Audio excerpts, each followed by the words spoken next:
Hey, Morgan, how you doing? I'm good. How are you?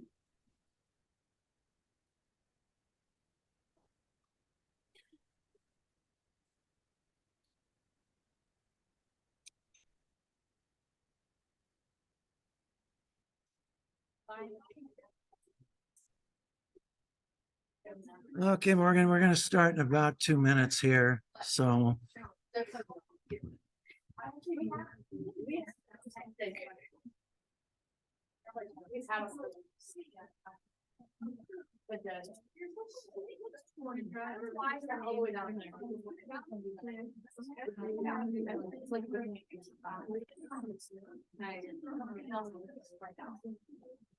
right, Morgan, 2 questions. Can you hear me? And can you see the screen? Yes, to both. Both. Okay, very good.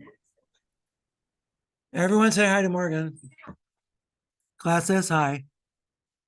Hey.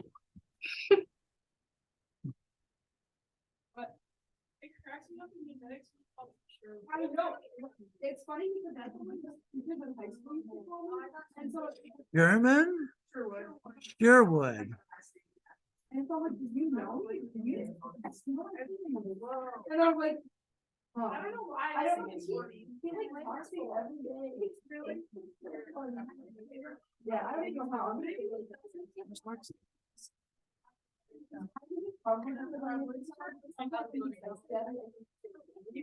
And I'm like, oh, if I was doing it, I could do it.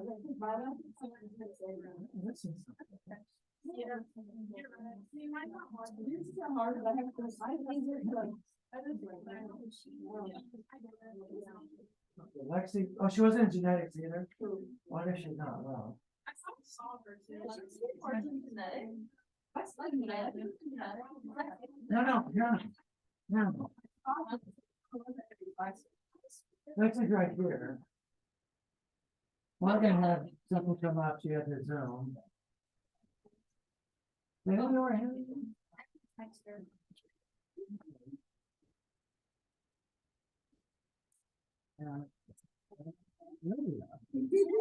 Where's Mother?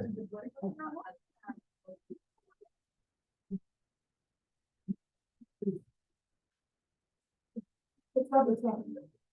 I have no idea. No clue. All right, so the hands and back are meant to consolidate the things you need to blank. And then give you some info that you have time to go over. The goal for today is to get through. Okay, there's one more. Excellent. Is to try to get through. So I want to finish the antidepressants and then get into treatments for things like OCD and GAD and things like that. Many of these disorders, they're comorbid with other types of disorders, and they're mistaken for depression. They're mistaken for personality disorders. They're mistaken for mood disorders. They're mistaken for blah, blah, blah, what have you. Then I'd like to get into benzodiazepines and barbiturates. And maybe if we have time, talk about agents for sleep disorders. There you are. None of your friends knew where you were. They were very worried about you. Okay, well, you're here. Right. All right, so let's go ahead and begin with the prayer. Father, thank you for warmer weather. Thank you for every student here. I've already heard that some people are dealing with soreness and injuries and what have you. And some are feeling kind of lost with the subject, and that's really nothing new. So please, Lord, help us to be encouraged that you'll watch over us, that you will lift us up, you will help us understand things that we never thought we could. Thank you for every student here, for their commitment to being a healer. And for this time, we pray we use it wisely. Watch over us, please, now in Jesus' name. Amen. All right, are there any questions about the SSRIs or the SNRIs we talked about last week? Did anything come up or Zoom hold them over? over the weekend. All right. Now, there are some other antidepressants that are used under certain conditions. Guys, mind you, SSRIs are about the most successful antidepressants, but even those really only work about 40% of the time. Most people, well, there's a fly. Oh, there's a fly. Okay, you keep swiping at something, and whatever. Many people have a partial response, and so you will need to augment their treatment with something else, which means that you, the nurse, will have to look after another set of side effects. One of the most popular augmentation medicines is bupropion. Here's why. Bupropion is weight neutral, so you don't gain weight on it. Secondly, a big side effect of antidepressants is sexual dysfunction, particularly in men. Bupropion tends to reverse that and tends to let chaps, use the expression, perform in the bedroom, shall we say, successfully. So because of that, bupropion gets used a fair amount as an augmenting agent. Typically not a first choice agent, but it's a very popular agent as an augmenting agent. So it's a norepinephrine dopamine combo reuptake inhibitor, not sedating, that's a big plus, and can be used first line, but it's usually not, used mainly as an augmenting agent. It does not cause the antidepressant-induced sexual dysfunction, does not increase the risk of bleeding, does not cause weight gain. So this drug has a lot of pluses. What are the downsides of bupropion? Oh, also, in terms of drug-drug interactions, bupropion is pretty clean. So some people get agitated on it. It's only a population of people, but some folks experience agitation on it. Tremors are not common, but they've been reported. So if someone is prone to tremors in the first place, this drug may actually make their tremors worse, or if they already have tremors, they may make the tremors worse. Irritability has been reported. Not terribly common, but it's something to be aware of. Some people have heightened anxiety when they're on it. Now, this is hardly 2%, but it is something that may come up. Insomnia. This is going to depend when you take it. If you take it before bedtime, it may keep you up. If you take it in the morning, insomnia might not be that big an issue. Headache, and this seems to be the case in people already prone to headaches. It's rare for bupropion to cause headaches in folks who usually don't have a headache problem. Anorexia. Some people actually lose weight on bupropion because bupropion actually takes away their appetite. Now, that could be a plus if the drugs they're on is actually causing folks to gain weight. So this could be very patient dependent. If you have a really thin patient in the first place, that may be something to worry about. But anorexia is only reported in about 3% of patients. So this is not terribly common. Hypertension, about 1% of patients.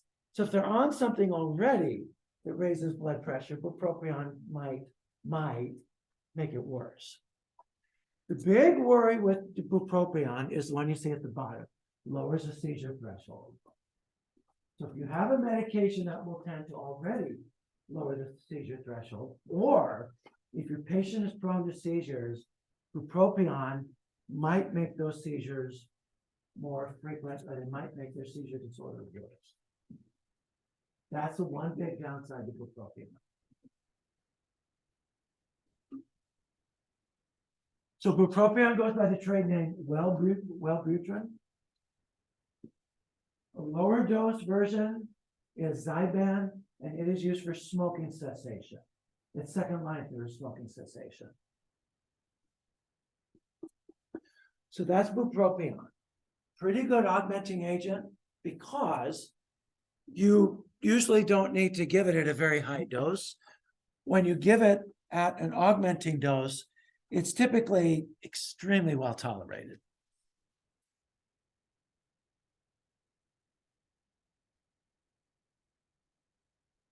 And let's see how much bupropion costs.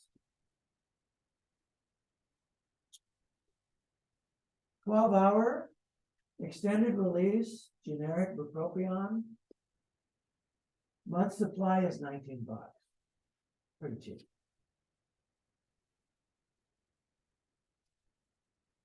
$24-hour is $80. So I'll go with the 12-hour.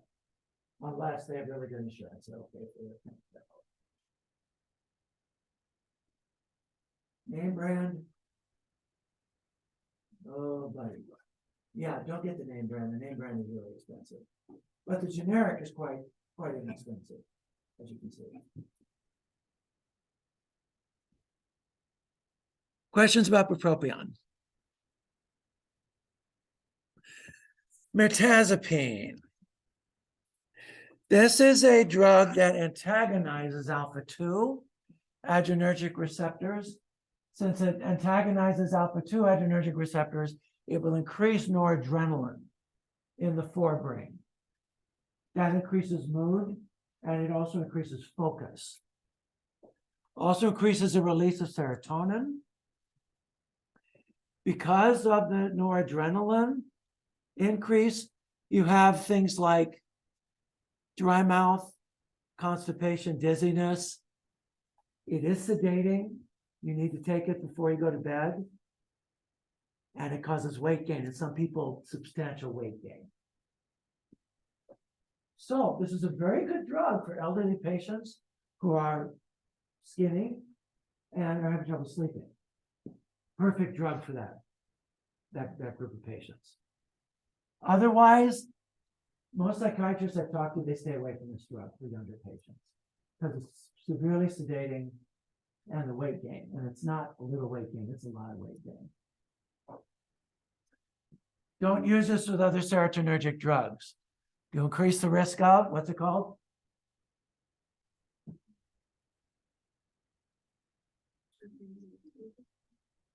No, that's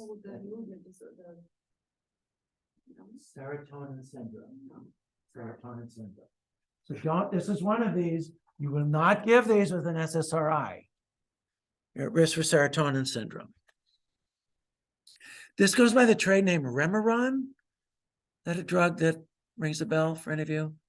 If any of you have worked in retirement homes, you might have seen Remeron given out, perchance. No, I see a lot of this, so mirtazapine. Trazodone. Trazodone is a not very good antidepressant. Has a short half-life, but it's pretty sedating, has a short half-life, so it's used as a sleep aid. So it's a good augmenting drug if your patients, because some depressed people have trouble sleeping. This is a good antidepressant to use to help them sleep. Now, trazodone will help you fall asleep. It doesn't help you stay asleep.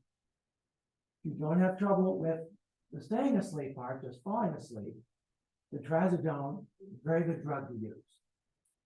But it has a short half-life, and if you give it relatively low dose, works very, very well as a sleep aid.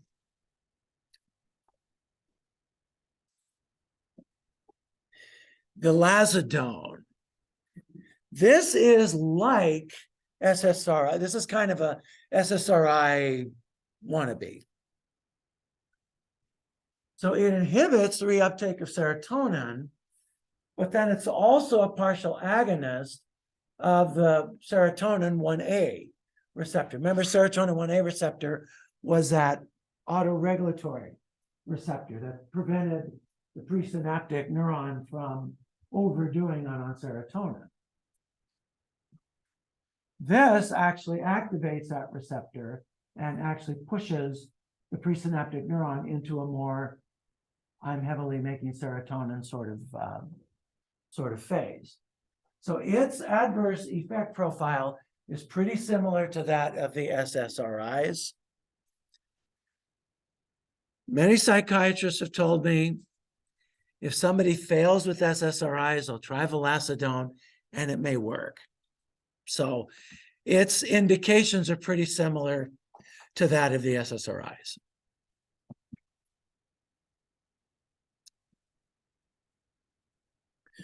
Vortioxetine is like the SSRIs in that it inhibits reuptake of serotonin, and it's an agonist for the serotonin 1A receptor, but it also antagonizes the serotonin 3 receptor. Now, this gives you a drug that works like an SSRI, but it doesn't cause nearly as much insomnia. But the trade-off is that you get more nausea and vomiting. Some people don't experience the nausea and vomiting, and this drug works a little better. So again, this is one to consider in the group of SSRIs. It's like SSRIs, but if someone has a weak stomach, don't consider this drug.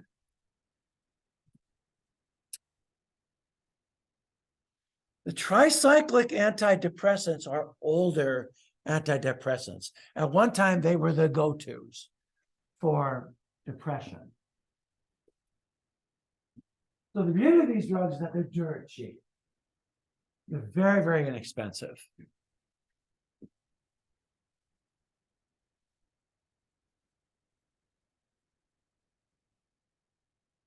So let's see here. Let's get an idea of how much I'm talking about here.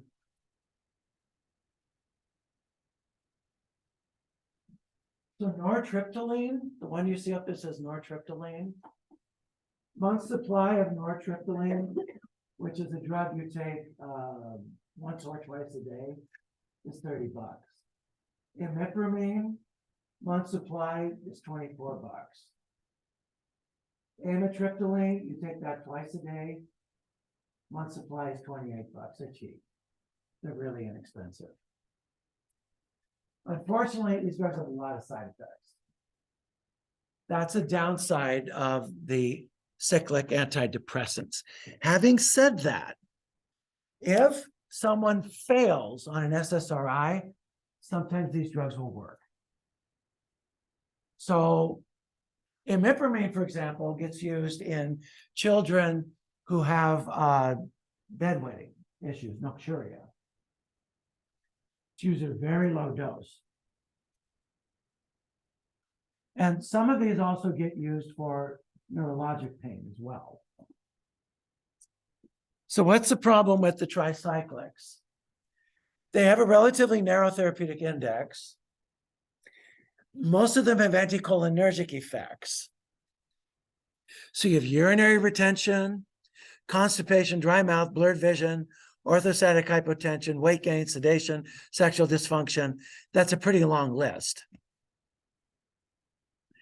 Many of these are dose dependent. Unlike the SSRIs as well, they're not safe in overdose.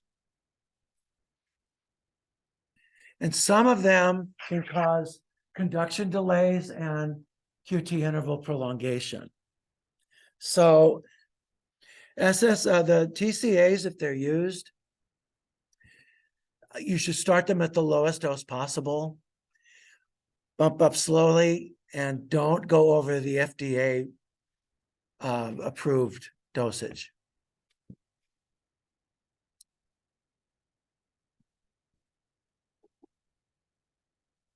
Another group of older drugs are the monoamine oxidase inhibitors.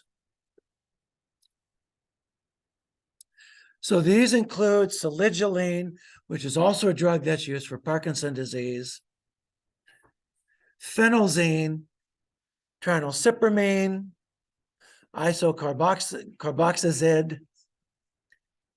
By inhibiting the monoamine oxidase enzymes, you increase concentrations of catecholamines and serotonin, which strictly speaking is not a catecholamine, in the brain. And you increase mood and so on and so forth. Now, if you put someone on these drugs, and these drugs for a while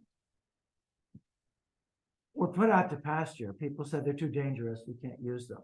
They're making a comeback. Because again, some people with depression that doesn't respond to much anything else, respond to these. The issue with these is tryptamine is a dietary component. It's a breakdown product of the amino acid tryptophan. Tryptamine is also degraded by monoamine oxidases. Tryptamine will substantially raise blood pressure, and it's in certain foods. So you have to stay away from certain foods like the plague while you're on these drugs. So foods that are rich in tryptamine include aged meats, things like prosciutto, salami, stuff like that. Aged cheeses like brie and Dutch Gouda and what's that German, really sharp tasting German cheese. I'll remember it when class is over. And those types of aged cheeses, Melinda's looking at me, taking away all the good stuff to eat. Yeah, sorry. Also, certain beers. Certain beers are very high in tryptamine as well. Pale beers, not so much, but beers that are dark with lots of malt will tend to have a fair amount of tryptamine. Yes, I know, Melinda, those are the better beers, but sorry. So, if someone goes on these drugs, you're going to have to be the one to talk to them about their dietary restrictions. If they don't follow these, their blood pressure is going to spike dangerously high. We're talking like stroke high. So they have to adhere to this diet. You will give them a sheet. There's a sheet that comes with people who goes on these drugs. You go over it with them, and you just have to really stress with them. They can eat a little bit of tryptamine, little bit, but they have to make sure the amount that they get every day is low. Low. These drugs also cause sleep disturbances, orthostatic hypotension, sexual dysfunction, and some weight gain.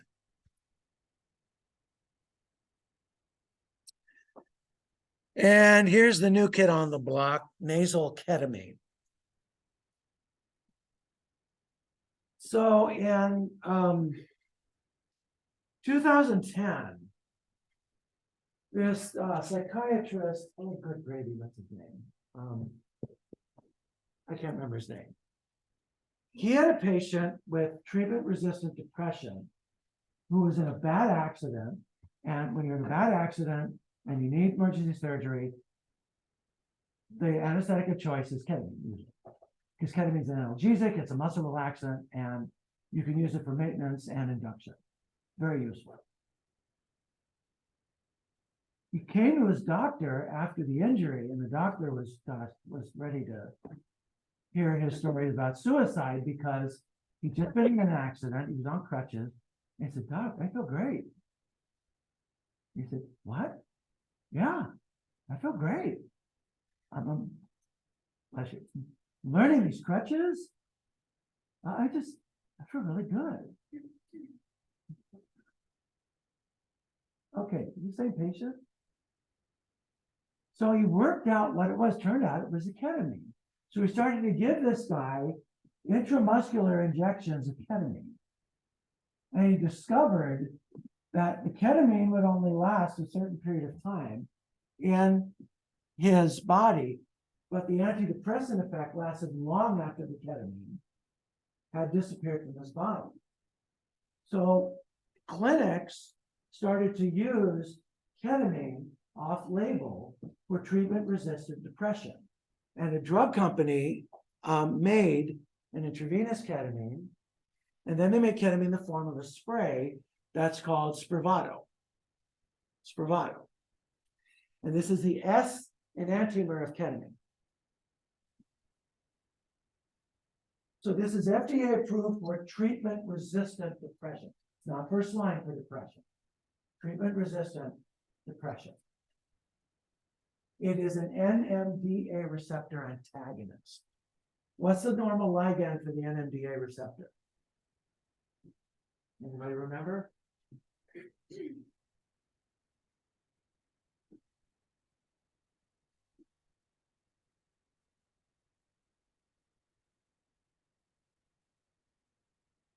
Jetty's shaking her head, no.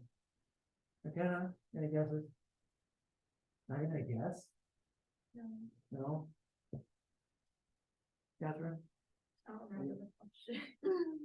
The NMDA receptor, what's its native, what's its natural ligand?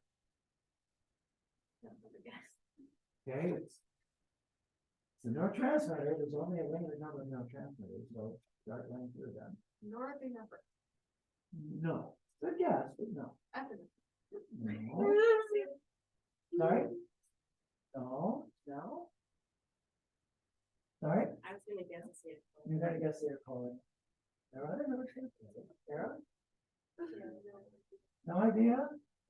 Okay, Devin, give me your best guess. They took all the ones and something like that? Justine, Sophia? I guess already. No. No. Histamine? Sorry? Histamine? Histamine? No. What's the one major excitatory neurotransmitter? Glutamate, not glutamate. Glutamate. So this is a glutamate receptor, and it is linked to, its activity is linked to depression. So that's how ketamine works. Now, ketamine is a dissociative, causes euphoria and it causes hallucination. It's also addictive.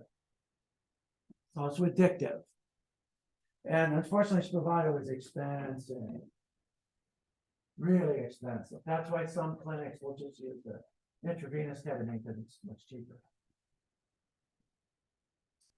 So, one of the things you must watch for in patients on Spravato are signs of addiction, drug seeking. They're coming in. Oh, I ran over my spray bottle. I ran it over. I accidentally chucked it in the garbage or some other tall tale or something like that. Or if they're going to more than one pharmacy to try that, you get a call from the pharmacy. You know, this person's pharmacy shopping. Okay, that person's drug seeking. And you need to call the provider and say, we've got drug seeking behavior here. We need to do something about this. How well does this work? The early studies were drug sponsored. They said it worked better than tennis shoes. The more objective studies that were not sponsored by the drug company showed a somewhat modest effect. Psychiatrists I've talked to have told me in some people it works really well. In others, it works a little bit. So in some patients, it definitely works. Maternal depression during pregnancy can have rather profound effects on both the mother and the baby. What do you do for a soon-to-be mother who has depression? Turns out SSRIs are quite safe during pregnancy. They're also pretty safe during breastfeeding. DCAs, don't use them. Don't use them. They cause jitteriness, they cause convulsions in newborns, they cross the placenta, and they cross, they get into breast milk. Don't use them. Ketamine, no. Was that clear? Yeah. Ketamine shouldn't be anywhere near a pregnant woman, period. SNRIs, no. The risks to the baby are pretty high. MAOIs also not safe. And bupropion and mirtazapine, there's just not enough data. So when in doubt, don't use. Especially when you have a safe alternative, SSRIs. They are safe and their safety has been established. Now, having said that, many psychiatrists would not use paroxetine because paroxetine has been linked with either heart defects or with increased incidence of cleft palate. Also, fluoxetine, because of its long half-life, is not recommended. The other SSRIs are safe.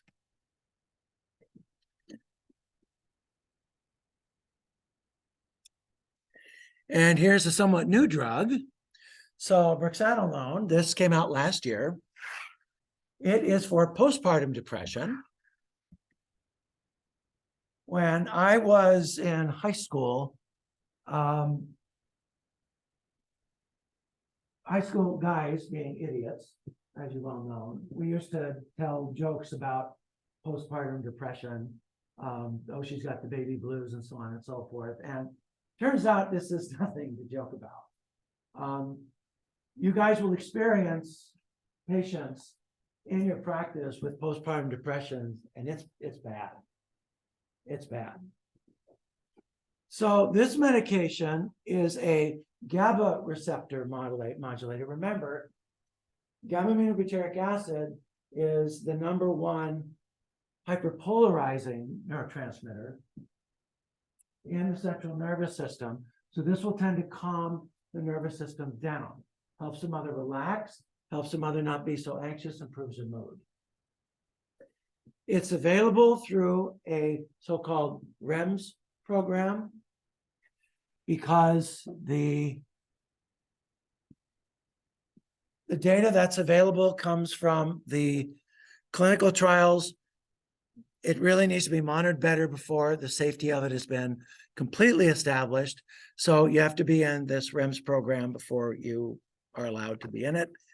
It's administered as an infusion, and it is ridiculously expensive. Will insurance cover that or no? Insurance will cover it if it's clear you have postpartum depression, and you'll see this in your practice. Some women, they give birth, they're a little blue for maybe a few days, and then it goes away. Others are blue for about a week. Others are depressed, and they're depressed. They like almost abandon their baby. They're so depressed. And under conditions like that, you need to do something. Yeah. Because she's not bonding with the baby. The potential long-term effects for the baby are really bad. And then the mother too, she may get down there and she may not be able to come out. So medication then really is warranted. In that case, insurance usually will pay for it, because then they're going to have this lady who's really messed up, and they're going to be paying for very expensive treatments for the rest of her life. So pay me now, pay me later. Yeah, pay me now. So they will, but you have to convince them diagnostically that you've been through the rigors and the diagnosis is real. So they will pay for it, but it has to be through this. With the REMS program, you are monitored rather closely.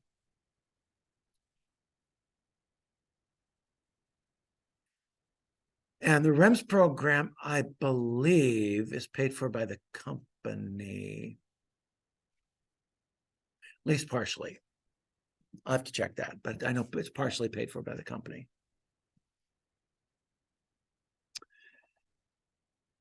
All right, yes. And like postpartum depression mostly caused just because of like the multiple changes like happening, or is it just depend on the individual? The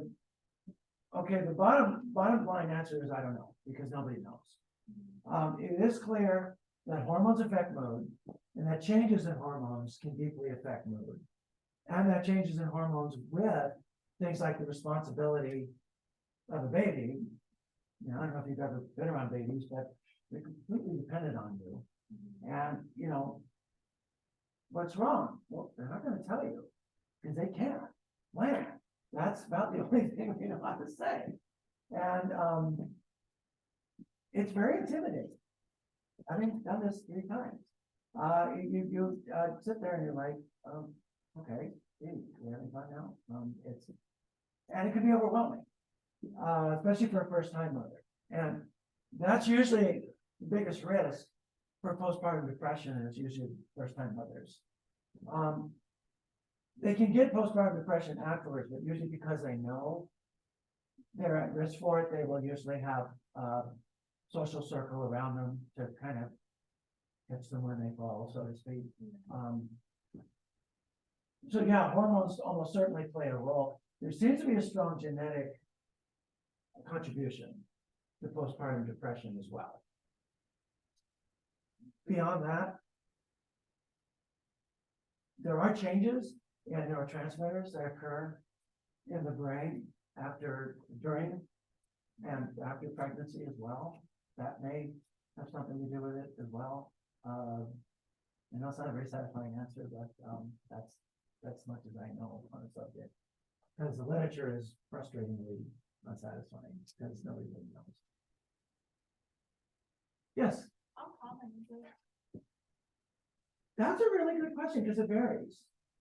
It varies pretty wildly. So if you go, for example, to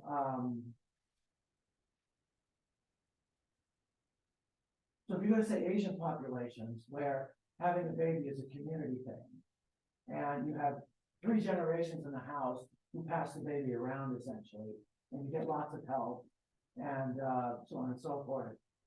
Postpartum depression is something like one out of about 500 and some odd births.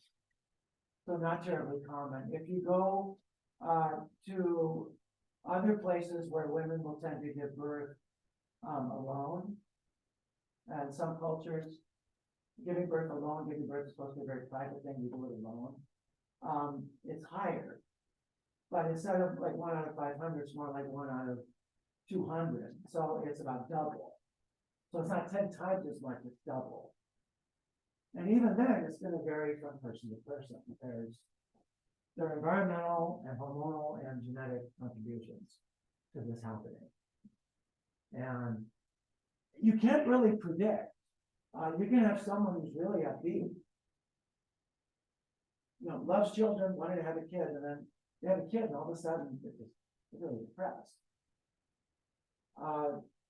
You can't really predict sometimes. So it's not linked to any certain personality type or experience or something like that. Now, having said that, I think it's worth mentioning, there is some work that shows that people who, ladies who were abused when they were kids have a higher risk of postpartum depression. And it might create either a conscious or subconscious worry that they'll inflict that same sort of experience on their kid. So your experiences can affect your risk for it as well. Having said that, you find it in every culture, you find it in ladies really from every profession, every ethnic group, it exists. So, and it, like I said, you will see it in your practice. You definitely will see it. Okay, that's it on the antidepressants. Any questions on any of the antidepressants we talked about? Very good. And let's go from here to something else.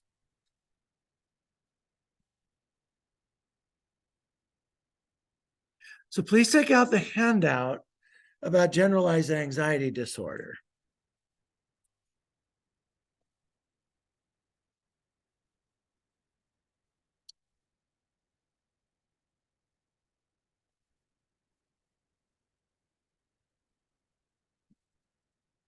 So generalized anxiety disorder, if you read the DSM-3, DSM-4, DSM-5, easily generalized anxiety disorder, its definition has probably changed the most of all the different psychiatric conditions. So it is seen as a disorder of worrying, with diminished criteria pertaining to autonomic and motor symptoms. So to meet the criteria, you have to worry a lot. You have difficulty controlling the worry. That's the biggest part of generalized anxiety disorder. Then you have some additional symptoms, and you have to have 3 out of these 6 symptoms. Those 6 symptoms, and you need 3 of these, are restlessness, easy fatigability, difficulty concentrating. So restlessness, easy fatigability, difficulty concentrating, irritability, muscle tension, and sleep problems. Restlessness, easy fatigability, difficulty concentrating, irritability, muscle tension, and sleep problems. You need 3 of those 6 with the worrying for a confirmed diagnosis of GAD.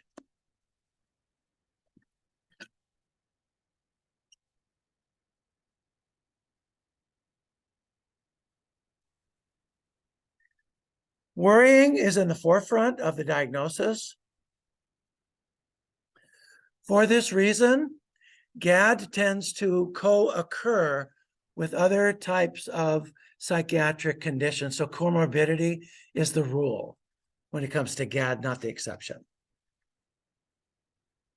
When it comes to comorbidity, the psychiatric condition most often seen with GAD is depression.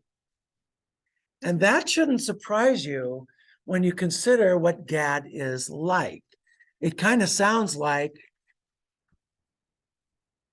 junior varsity depression, so to speak. Although people with GAD, there's nothing junior varsity about it. So GAD is twice as common in women as it is in men. The year prevalence rate is 3.8% in women, 2.7% in men.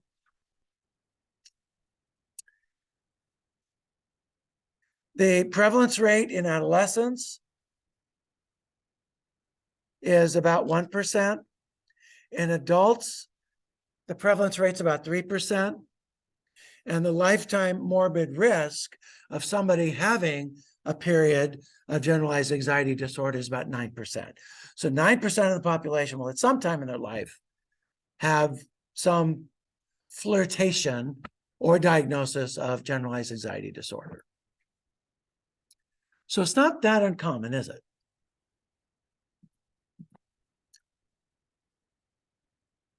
So you have this excessive anxiety, excessive worry.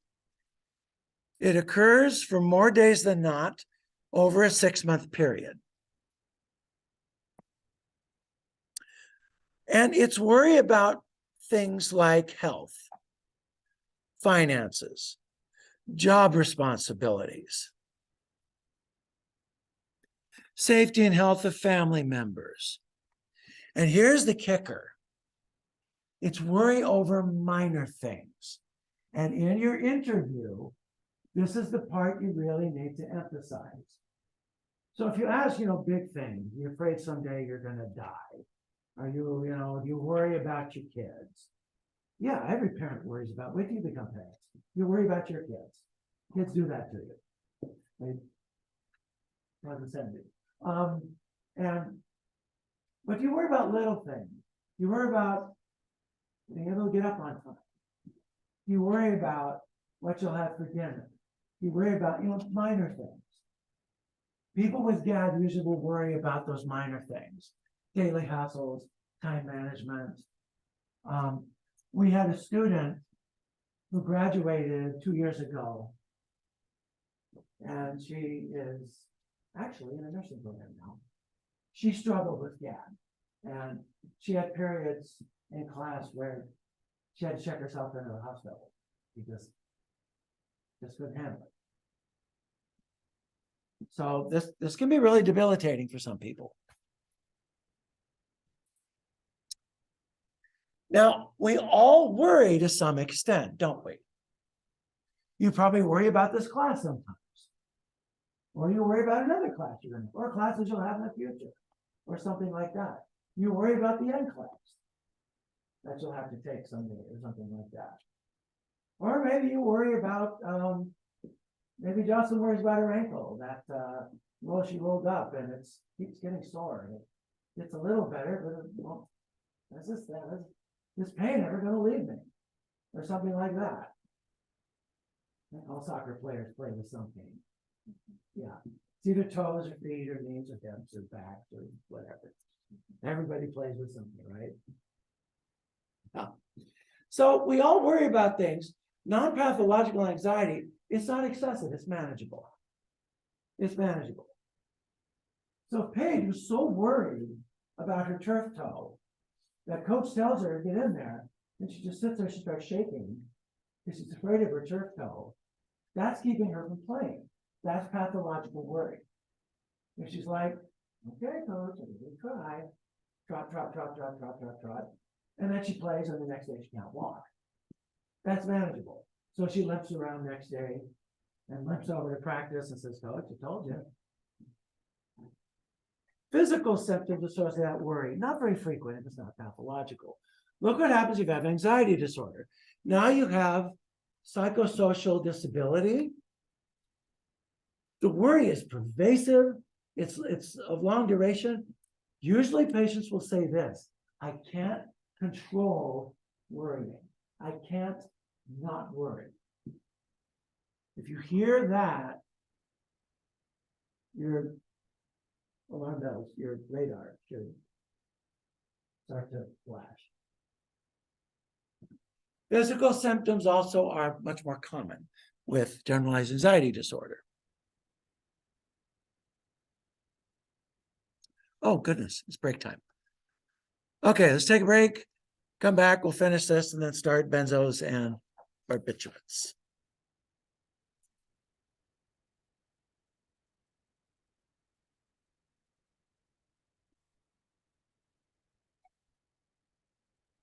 Good thing I look at the clock, otherwise I probably run through this.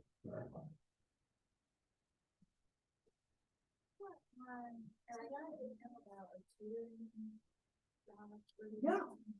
Lady, could be a lady, could be a guy, that name, the way it's spelled, could be that. His or her daughter, is taking a gap year and needs tutoring in biology. And they'll pay 20 to 30 bucks an hour, they need 2 hours. And so we just sent the email out, trying to throw that out, see if anyone is interested. You interested? Yeah. So the high school and college ballot. High school. Okay. High school. That's what I thought, and then you said yeah.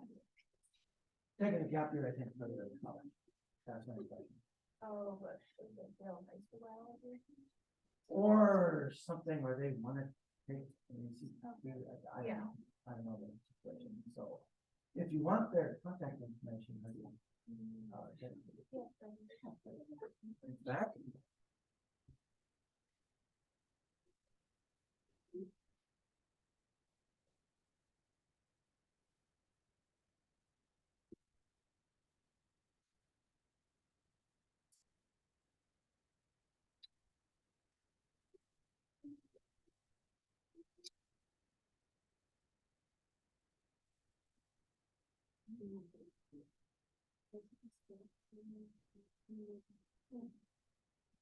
Here it is. So here's the email. I can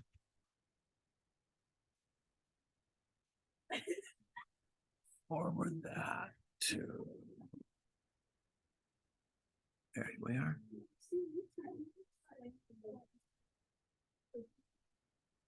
Okay, I forwarded you the email. Okay. So get in contact with them and see what gives.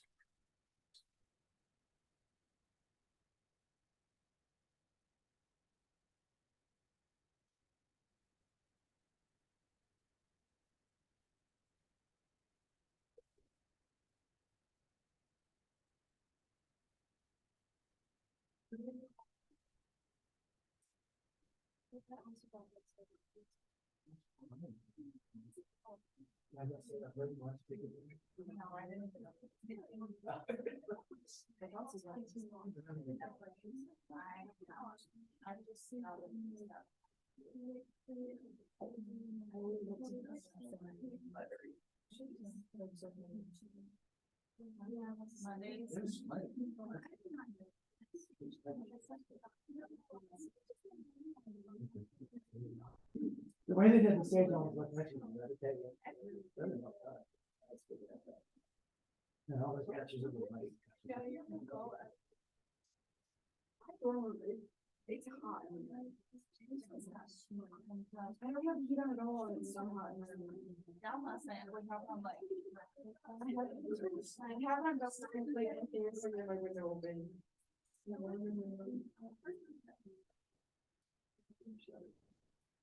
Alarm was only open this much.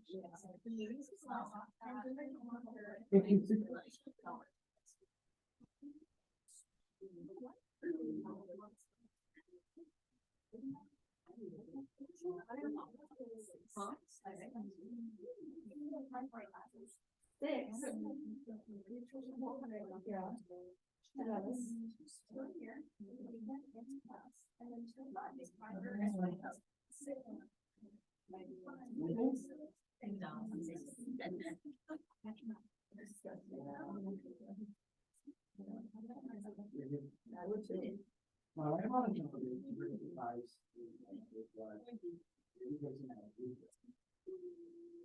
Can't really see what else we gotta do.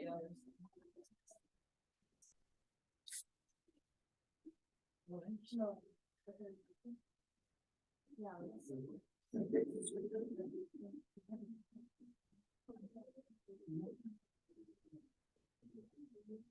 And they start calling around.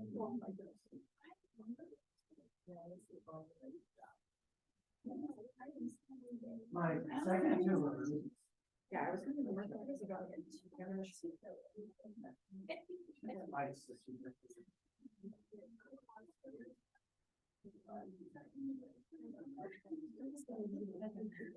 Legendary.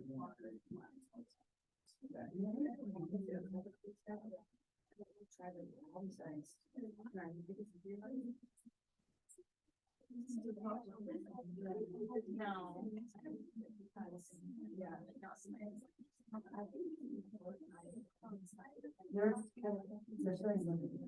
Yeah. There's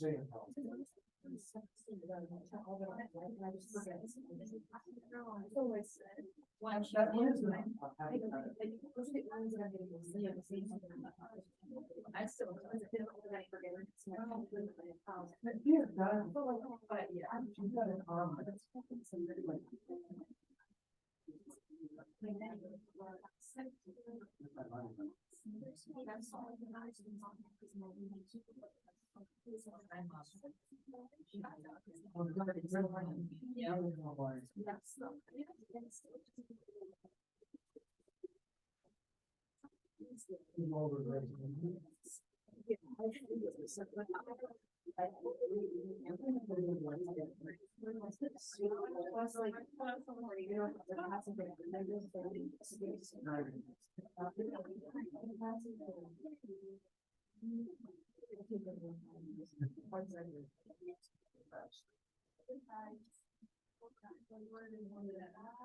All right, back in the saddle we are.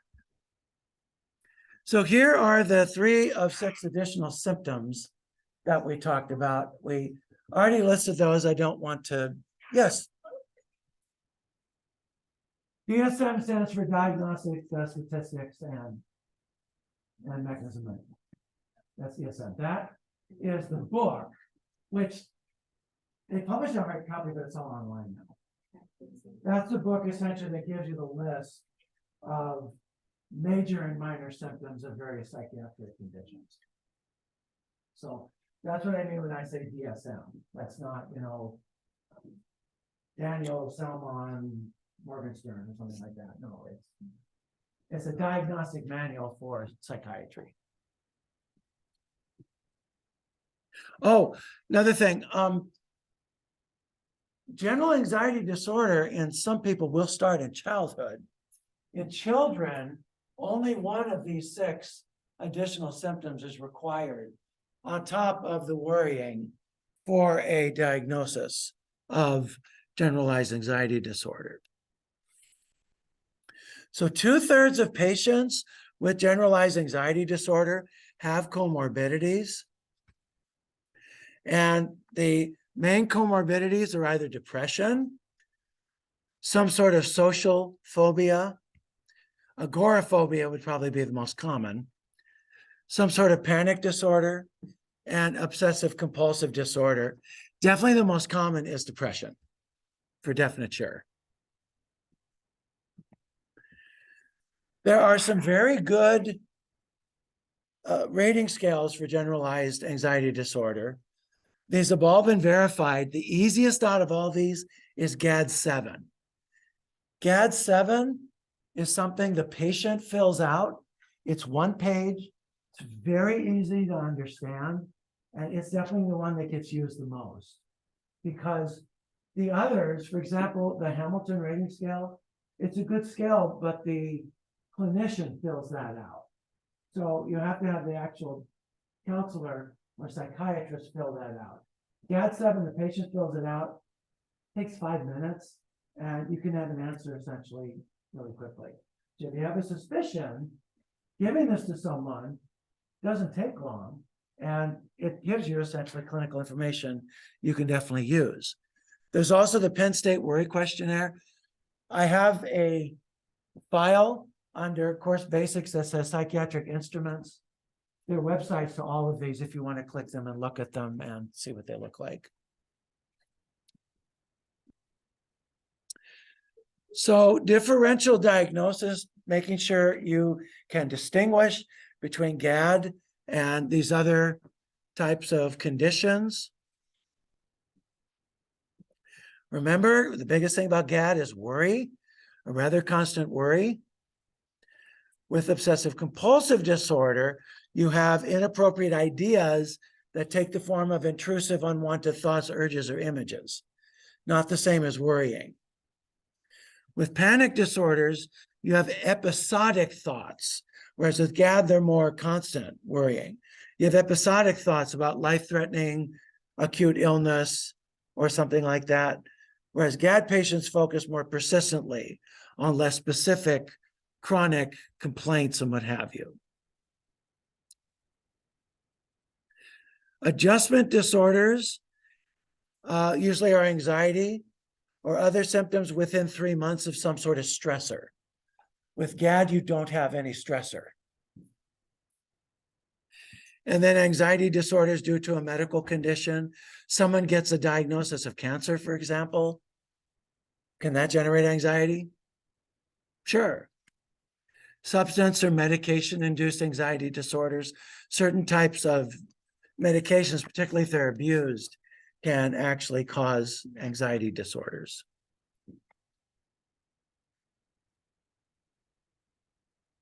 So when distinguishing it from depression, GAD will tend to have an insidious onset and protracted course, like depression, but GAD includes worry about future possibilities, whereas depression tends to be very self-focused. You have a self-critical perspective on yourself in various circumstances. And then the hopelessness, early morning awakening, suicidality are features pretty exclusive to depression.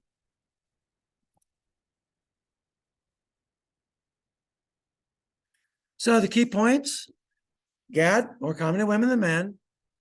Lifetime morbid risk, 9%. Diagnosis, it's worry and anxiety. Excessive, difficult to control, has to have occurred for at least 6 months. Physical symptoms, the GAD-7 instrument is quite useful. And comorbidity is common in at least 2/3 of patients with GAD. How do you treat it?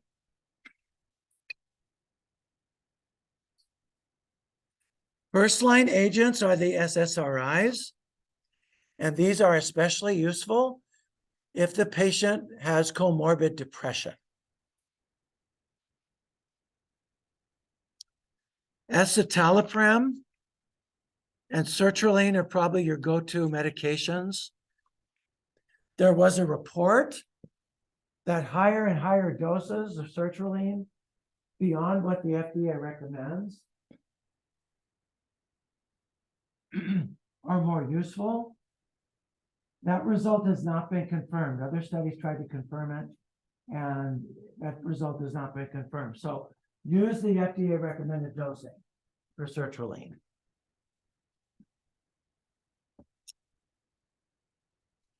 Escitalopram can cause QT elongation, but if you stay at 20 milligrams or below, you're fine. Which SSRI do you choose? Consider the side effect profile, and choose accordingly.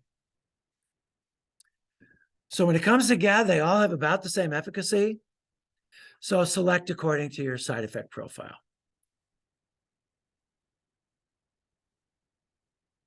You're going to use about the same dose for GAD as you would for major depressive disorder.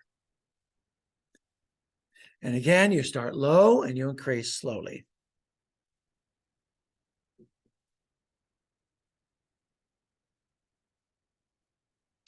You need to start at lower doses to prevent initial agitation, and you want to watch for agitation as you continue to increase the dose to therapeutic ranges.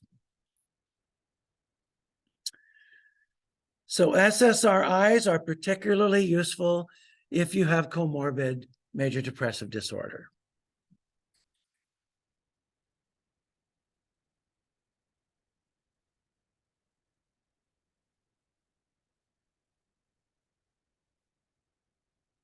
There are two SNRIs that are FDA approved for GAD, and that is venlafaxine and duloxetine. Venlafaxine is typically not first line because of its side effect profile. It has more side effects than the SSRIs, and it's not any more effective from the data we have in hand.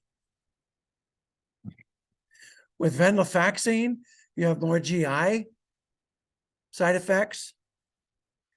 Your blood pressure can go up, especially at higher dose.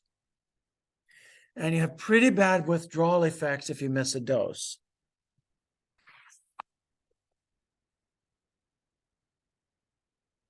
Now, duloxetine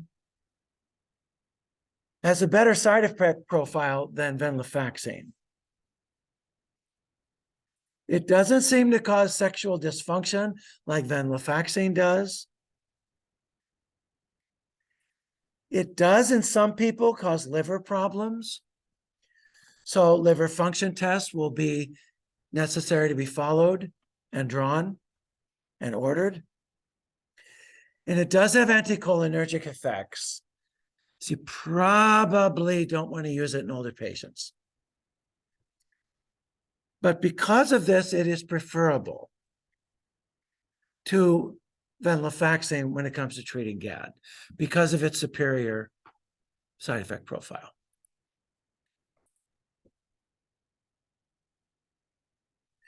Agomelatine is a melatonin receptor agonist. So this was originally developed as a sleep aid. It's not FDA approved, but it is approved in other countries. And in a couple of double-blinded, random-controlled trials, it was more effective than placebo for GAD. The company, however, has not submitted it for GAD to be licensed for GAD yet.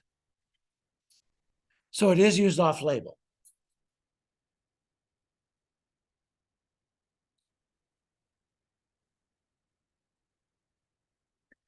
Pregabalin is approved in Europe, but not the US for GAD. It is used off-label. It's good for preventing relapse. The dosing of this drug, as you can see, pretty wide span. One of the beauties of pregabalin is that it can be used either as a first-line treatment or as a second-line treatment if someone has failed with something else, or as an augmentation treatment. It's pretty good for that.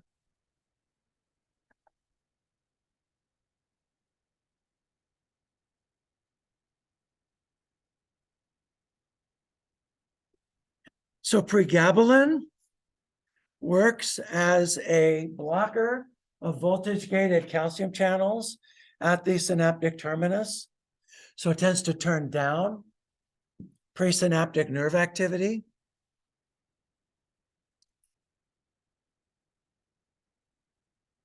So it shows dose-dependent risk of sedation and dizziness and some weight gain.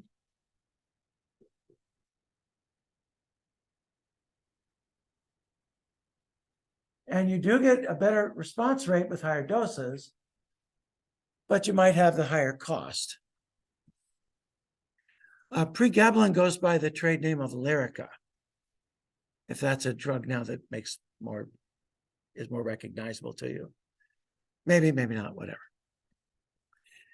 Second line agents, benzodiazepines, the long-acting benzodiazepines. One drug that has very good evidence base for its use is this one, buspirone. Buspirone is effective. Why is it second line? I don't know. Bupropion. When you read reviews, bupropion gets poo-pooed a lot, but the studies of bupropion and GAD are really positive. So bupropion seems to work. Why it gets poo-pooed so much, I don't know, but it does. Quetiapine is really the only antipsychotic that's shown any efficacy in GAD. And then imipramine, low dose imipramine for the TCAs. So the benzos have demonstrated efficacy.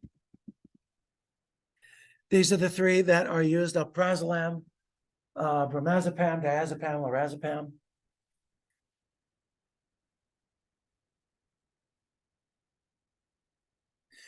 The thing about the benzos, they work fast. SSRIs take weeks to work. Benzos work within hours to minutes. They work very fast. So it's common for people to get benzodiazepines at the hospital. Say their GAD is so bad that they're having a panic attack. They get benzos at the hospital. They leave with a prescription for benzos. They go to their psychiatrist. The psychiatrist gives them SSRI, SNRI, and then they use the benzos while the SSRIs kick in. So that's really the strength of the benzos. They can also counter any initial agitation produced by the SSRIs. Benzos, short-term use only. They can be habit forming. And that's the big downside, is dependence. They can also produce tolerance, especially if they're overused.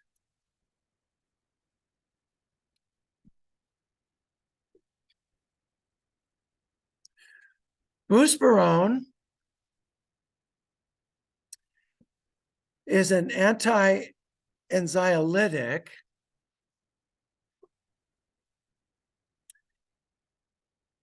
They work even better than the benzos. So buspirone is, interestingly, a serotonin receptor 1A full agonist when it comes to presynaptic neurons and a partial agonist at postsynaptic neurons. So buspirone essentially boosts the serotonergic neurotransmission at both the pre and postsynaptic neurons. Kind of a handy little trick. Buspirone is pretty well tolerated. And that's really its strength, is as an anxiolytic. Hydroxyzine is an antihistamine. This gets used a lot. It's superior to placebo in studies, but not by that much. So given how much this drug gets used, not very effective. Probably because it's cheap.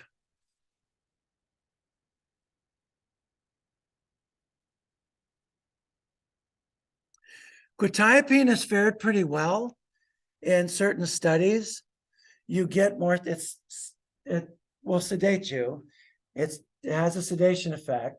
You get weight gain.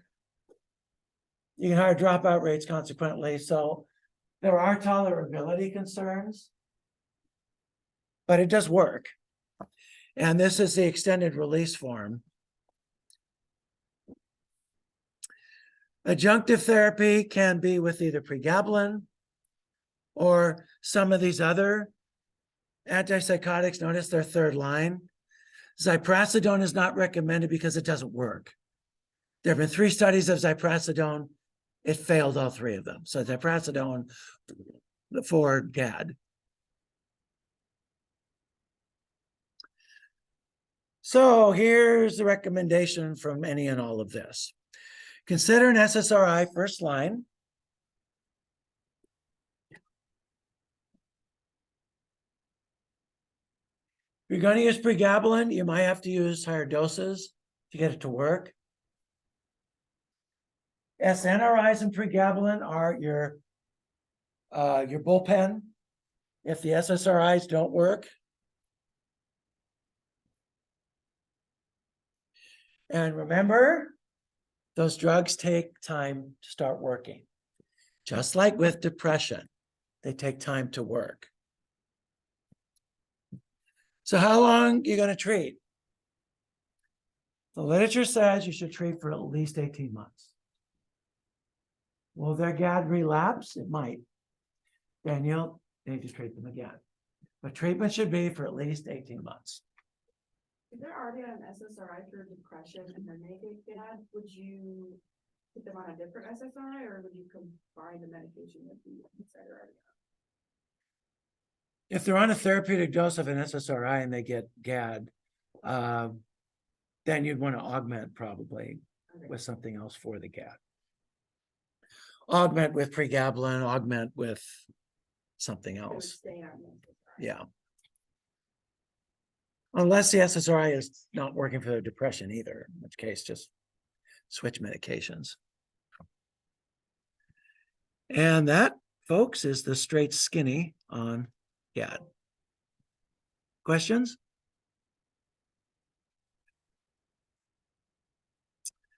Very good. Let's talk benzos and barbiturates.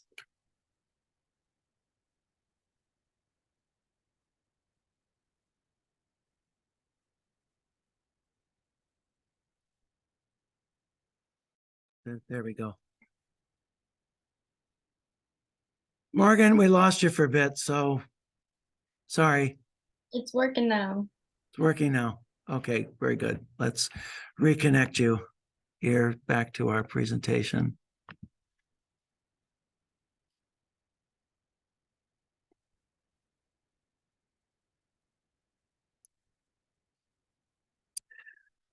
So barbiturates are going to potentiate the effects of gamma-aminobutyric acid.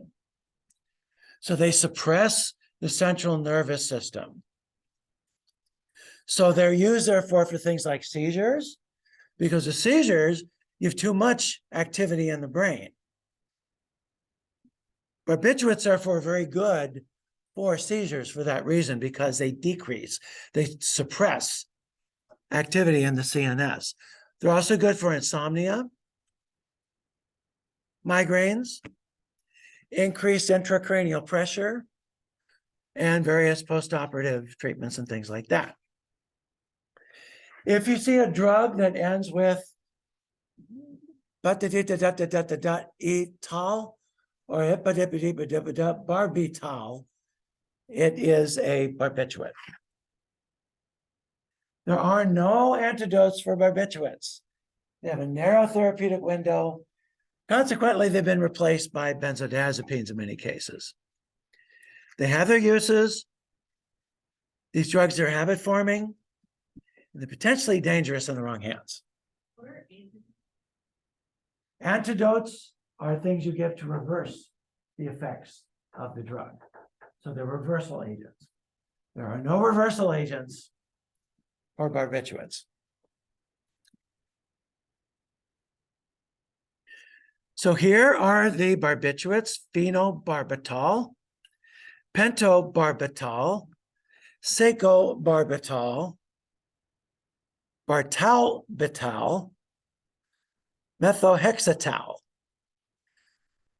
And notice what they're used for. So phenobarbital is used for seizures, pretty much. Pentobarbital is used by vets to put animals down. Psychobarbital is used as a preoperative sedative. Methohexital is used for anesthesia. And butalbital is used for migraine headaches. So these drugs bind to the GABA A receptor. They increase the length of time the receptor remains open, and they can cause the receptor to remain open in a GABA independent fashion. Consequently, they cause the receptor to be open for a long time.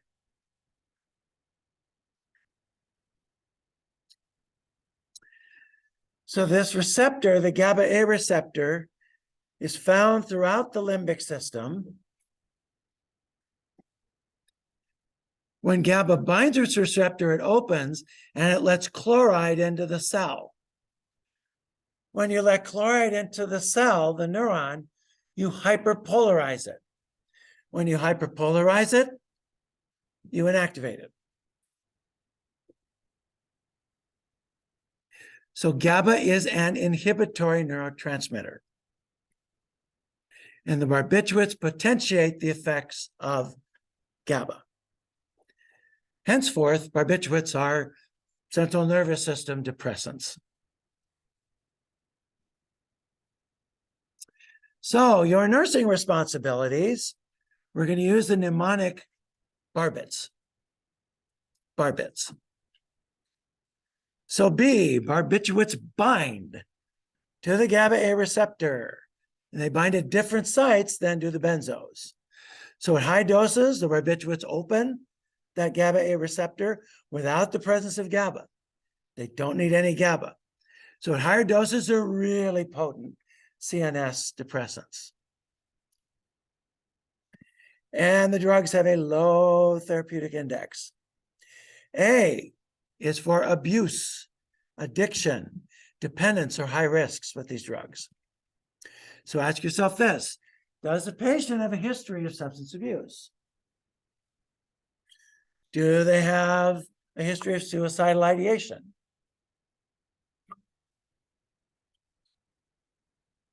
If they do, the barbiturates might make that worse.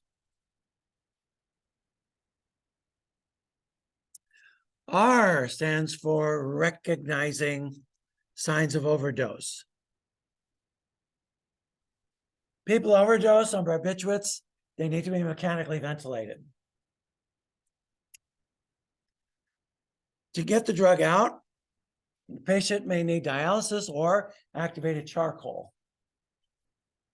So the signs of overdose, our mnemonic is lethal. Lethal. L, loss of consciousness. E, the eye pupils will be pinpoint and then dilate and be fixed as the body shut down. T, tachycardia. H, they have cold, sweaty skin. That's the best I could do with that one. A, they have absent reflexes. L, they have low and shallow respirations. Those are the signs of barbiturate overdose. Recognize them.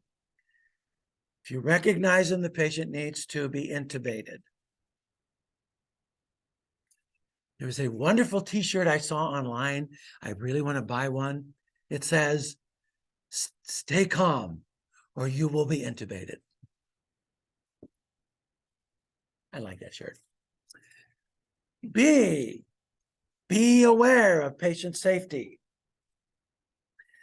Patients who take barbiturates will be relaxed, maybe even euphoric, not able to think clearly. Their senses are dulled. Make sure their bed is not too high. If it's too high and they're on barbiturates, they try to get out of bed, they may go, and take a tumble. And it'll be your fault for making sure the bed's too high. Put the bed down. When they get out of the bed, dangle, stand slowly. And then, are they a fall risk? Pretend that they are. Hold the back of their bathrobe or something like that as they walk around. No important decisions, no signing documents, no making important decisions, no driving, no operating heavy equipment. Do not let the patient get up without help. I don't care if they're young and vibrant, not on barbiturates. No. You have help.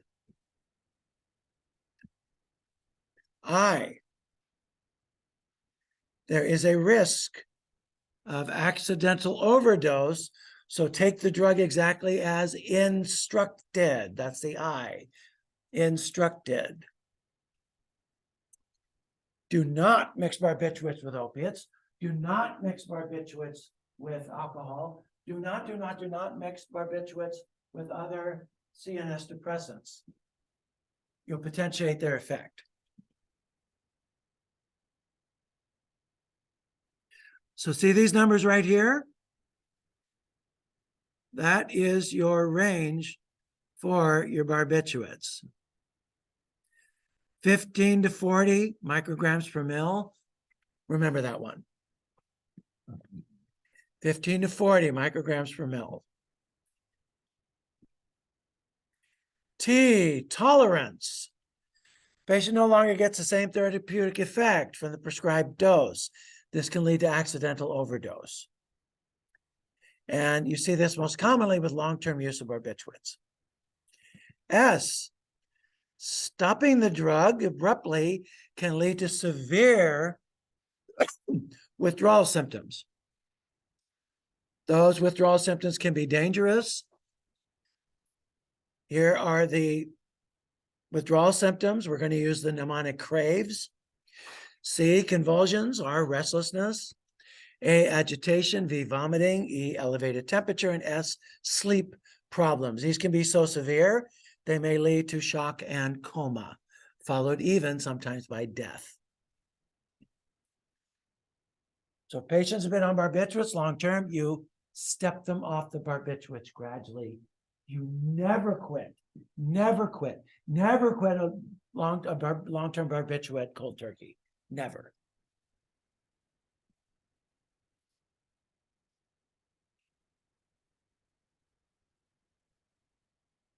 Consequently, barbiturates aren't used that much anymore today. Let's go with the benzodiazepines. These are used as sleep aids, sedatives, anxiolytics. These are also central nervous system depressants. Some are potent, some are less potent, some are long-acting, some are intermediate-acting, some are short-acting. And here's my attempt using the news to help you remember short, intermediate, long. Short Tom, medium cat, long divorce. Tom Cruise was once married to Katie Holmes. Katie Holmes was taller than Tom Cruise. Short Tom, medium cat, long divorce. Their divorce took forever. You guys weren't even born when that happened. So there's Katie Holmes, there's Tom Cruise. Notice he's shorter than she is. So short Tom, medium cat, C-A-A-T, long divorce. And here's how you recognize benzodiazepines. Look for Z-E, Z-O, or look for an ending in L-A-M or P-A-M. So short Tom, here are your short-acting benzos: triazolam, oxazepam, and midazolam. Midazolam, it goes by the trade name Versed. Versed gets used a good deal in ICUs, in emergency rooms, places like that. Short Tom, triazolam, oxazepam, midazolam. Medium cat, clonazepam, alprazolam, Ativan, which is lorazepam, I had to cheat on that one, and temazepam. Medium cat, these are the intermediate acting benzos. Clonazepam, alprazolam, Ativan, or lorazepam, and temazepam. Long-acting benzos, long divorce, DVC, Dalmane, which is flurazepam, Valium, which is diazepam, and chlordiazepoxide, which is Librium.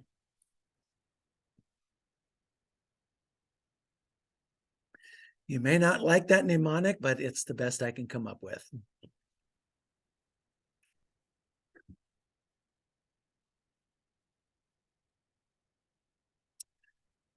So what do benzos use for? They're used for anxiety. They're used for seizures. They're used to treat ethanol withdrawals, used to treat panic attacks, used to treat insomnia, and they're used for anxious patients before they undergo anesthesia.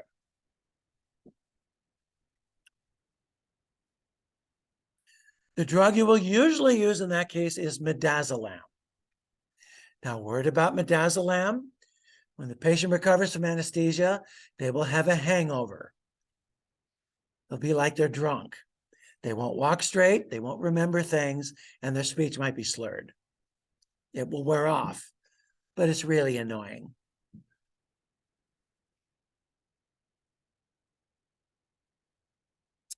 These also act on the GABA-A receptor.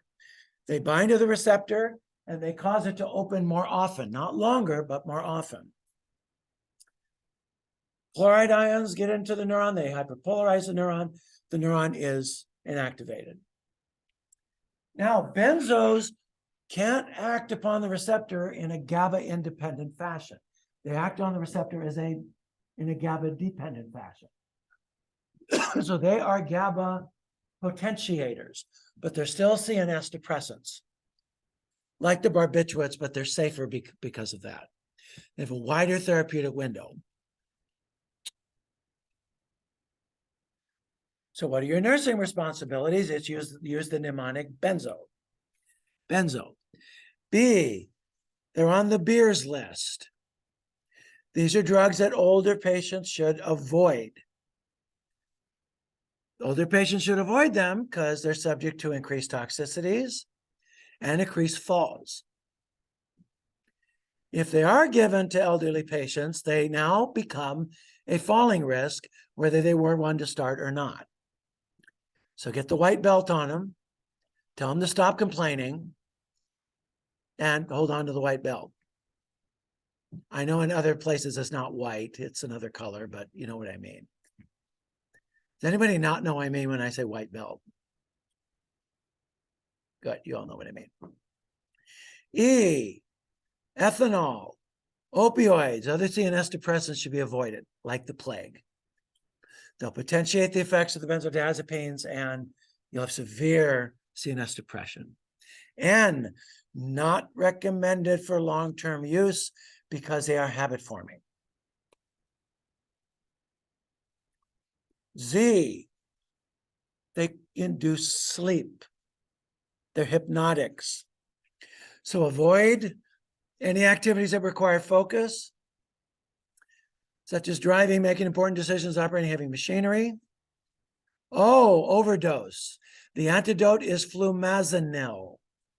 Flumazenil, remember that drug. Flumazenil, it is the antidote for benzodiazepines. What's the antidote for barbiturates? There isn't any. But there is one for benzos, and it's flumazenil. Flumazenil.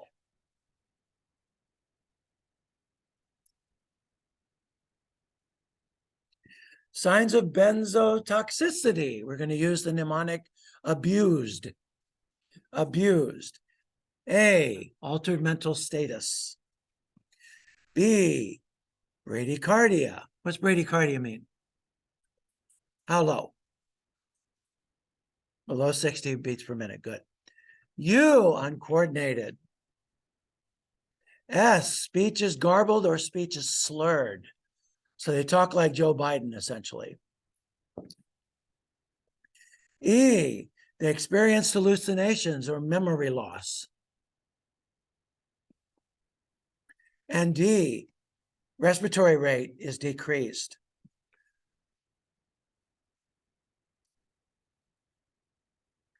Benzos can also be subject to the phenomenon of tolerance. So that can cause an inadvertent overdose. And those are the benzos and barbiturates. Questions? The same for family. They're cousins, shall we say, when it comes to function, not necessarily to chemical structure. All right, we got a lot done tonight. So we'll look next Wednesday, we'll look at lithium. Lithium will make a nurse very busy. There are lots of things to watch for when you're treating a patient with lithium. So we'll look at lithium, and then we'll also look at sleep aids. Hey, Morgan, we're gonna knock off. Will you need to Zoom Wednesday too? I'll be in class on Wednesday. Okay, okay. Thank you. If something comes up, you need to Zoom, let me know. I'll do Okay. a Zoom. All All right, right. Thank you. all right. You have a good evening, all right? You Get lots of too. sleep. Bye. Bye.